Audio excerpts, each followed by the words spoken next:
Today it's Tommy, Bobby, and Billy. We're watching my speech.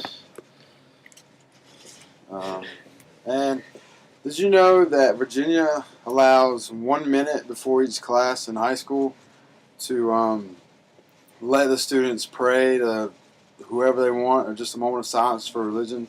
Out of 8 hours, they have 1 minute a day. And Representative James Traficant states that a Congress that allows God to be banned from schools while our schools can teach about cults, Hitler, and even devil worshipping is wrong and out of touch and needs some common sense. um, I grew up in a Christian high school and middle school and elementary school, so I understand the impact of God, how He had on my life compared to my friends that went to public schools, and how they got involved with drinking and drugs and sex to where my morals and values stayed the same as I was raised as a child through the Christian high school I went to.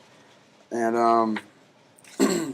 although it seems that our government is totally against Christianity and the truth of our founding fathers, as Christians we are called to fight and get God and prayer back into the schools so that the teenagers and generation of my time will know the truth of God.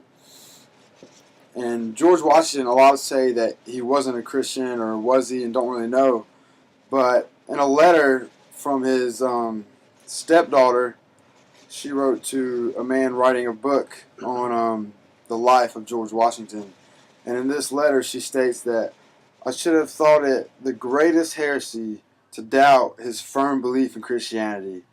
His life and writings prove that he was a Christian.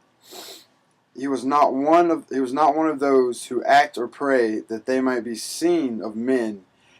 He communed with his God in secret. And at the end of her letter, she also stated that, is it necessary that anyone should certify General Washington avowed himself to be a believer in Christianity? As well, we may question his patriotism, his heroic and disinterested devotion to his country. And his two mottos were deeds, not words, and for God and my country. And that pretty much says if you say George Washington is not a Christian, or did not live the Christian life, he might as well not have been a patriot for his country and supported his country. The Bible should be brought back into schools because of the raising number of unsaved teens in each generation, upcoming and mine. Jennifer Wagman says high schools reported 20% rate of bullying on a daily or weekly basis, it goes up every year. It gets worse and worse. According to David Barton in the College Entrance Exam Board, violence, unexpected pregnancies, and sexually transmitted diseases increase more and more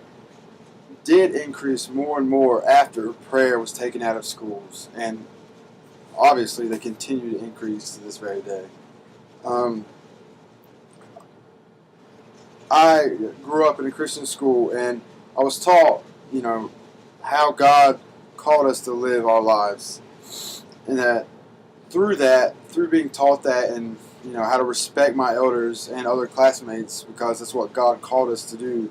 There was never any violence or bullying in my high school, and through the prayer aspect, the teachers taught us math and history, the generic things. They always taught us how to pray for each other and love each other like God loved us. And it just created a community for the students and the teachers, which really developed into lifelong relationships with each other. And that's my speech on why God and prayer should be brought back into the school system.